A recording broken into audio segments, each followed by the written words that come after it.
따라서 주가가 급등하고 있는 자동차나 은행, 증권은 저평가가 아니라는 겁니다. 저 PBR 주식이 정말 핫하죠. 근데 좀 이상하지 않나요? PBR이 1보다 작으면 저평가라고 하는데 업종별로 산업 환경과 성장률이 다 다를 텐데 일괄적으로 PBR이 1보다 작으면 저평가, 이렇게 보긴 힘들 것 같아요. 예컨대 삼성전자의 PBR은 1.5인데 미래에셋증권의 PBR은 0.5입니다. 그렇다면 삼성전자가 미래에셋보다 3배나 고평가돼 있냐? 맞아. 삼성전자는 고평가야. 이렇게 선뜻 대답하기는 힘들 것 같아요. 업종마다 산업 환경이 다르고 자산을 사용하는 방식이 다르기 때문에 서로 다른 업종이라면 서로 다른 기준을 가지고 비교해야 되겠죠. 그럼 어떻게 비교하냐? 동일 업종끼리 비교하면 되겠죠. 그래서 한번 비교해 보겠습니다. 한국 증시는 KRX 지수를 활용했는데요. 정리하자면 이렇습니다. 자동차는 PBR이 0.71, 은행은 PBR이 0.45. 차이가 좀 심한데요.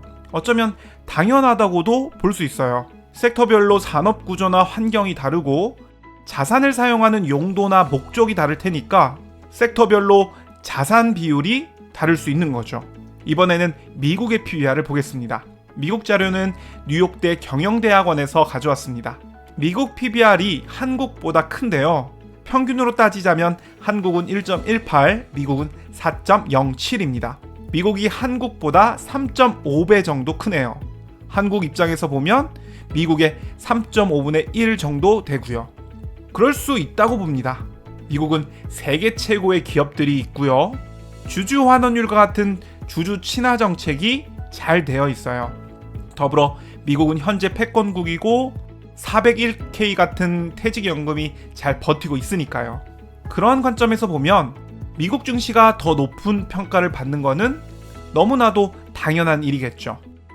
한국은 주주 환원율도 낮고 패권국도 아닙니다. 그리고 여러 가지로 부족함이 많습니다. PBR이 섹터별로 다를 수 있는 것 인정. 미국 PBR이 더 높은 것도 인정. 그런데 한 가지 인정이 안 되는 게 있어요. 평균적으로 봤을 때 미국이 한국의 3.5배라면 섹터별로 봤을 때도 그 정도, 3.5배 정도가 적당하다고 봅니다. 그래서 정리했습니다. 하나만 설명을 드리자면 미국 자동차 산업의 PBR이 3.3인데요. 한국의 자동차 산업은 3.5분의 1인 0.94가 정당하다고 봅니다. 그런데 한국은 0.71이니까 0.94에 74%밖에 안 되죠. 그래서 74%라고 표기했습니다. 따라서 100%가 나오면 그 섹터는 적정한 평가를 받고 있다. 100보다 작으면 저평가, 100보다 크면 고평가, 이렇게 볼 수 있는데요.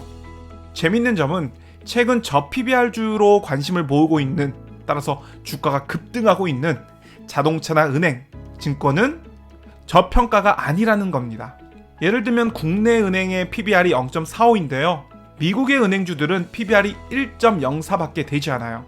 다른 주식들은 미국의 PBR이 3배가 훨씬 넘어가는데 은행주는 2배밖에 되지 않습니다. 저평가라고 볼 수 없을 것 같아요. 수치도 150%로 적정 PBR보다 50%가 고평가되어 있다, 이렇게 나타내고 있습니다. 자동차주는 74%로 저평가되어 있는 건 맞지만 생각만큼 크게 저평가되어 있는 것도 아니고요. 증권주는 적정한 평가를 받고 있다고 나오네요.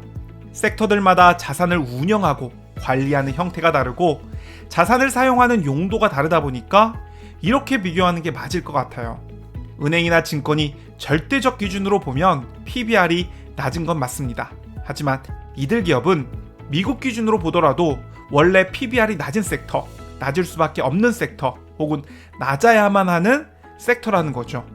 그럼 섹터별로 봤을 때 저평가받는 섹터는 어디냐? 수치가 100 이하면 모두 저평가라고 볼 수도 있는데요. 그 중에서도 특히 경기 소비재와 정보기술 섹터가 저평가가 심합니다. 경기 소비재의 경우 이런 회사들이 있어요.